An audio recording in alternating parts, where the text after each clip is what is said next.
Hello বন্ধুরা, শুভ দুপুর। সবাইকে স্বাগত জানাচ্ছি। স্বাগত জানিয়ে আমার ভিডিওটা শেয়ার করছি। চলো, এখন খেতে বসেছি আমি। কর্তা এখনও খায়নি, কর্তা পরে খাবে, তা একটু দেরি হবে ওনার আসতে। যাই হোক, আমি খেতে বসে গেছি, যেহেতু আমার পরপর ওষুধ আছে অনেক।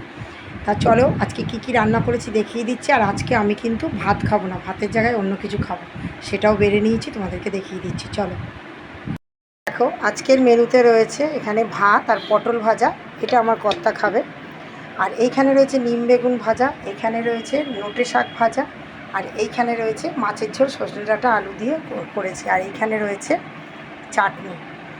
এইগুলোর মধ্যে শুধু আমি শাক আর নিম পাতাটা খাবো, আর মাছের ঝোলটা নাও খেতে পারি।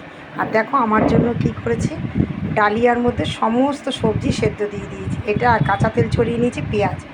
এটাই আমি খাবো, আমার তেল ঝাল মশলা একদম খাওয়া বারণ। তাই জন্য আজকে আমি এটাই খাবো, তাও একটু সর্ষের তেল নিয়েছি ছড়িয়ে, নাহলে তো একদম ভালো লাগে না। চলো খেয়ে নিই গরম গরম। তাহলে চলো দেখিয়ে দিলাম আমার খাওয়াটা আজকে। আজকে আমি ভাত খাবো না, তার জায়গাতে এগুলো খাবো, কিন্তু নিম বেগুন ভাজা ওটা ছাড়বো না, ওটা আমার ভীষণ প্রিয়। আর মাছটাকে খাবো না, আর শাক ভাজাটা খাবো। চাটনিও চলবে না মিষ্টি দেওয়া। চলো তাড়াতাড়ি খেয়ে নিই গরম গরম, নাহলে কিন্তু আর ভালো লাগবে না খেতে, ঠান্ডা হয়ে গেল। চলো এখনকার মতন এই মুহূর্তের জন্য টাটা।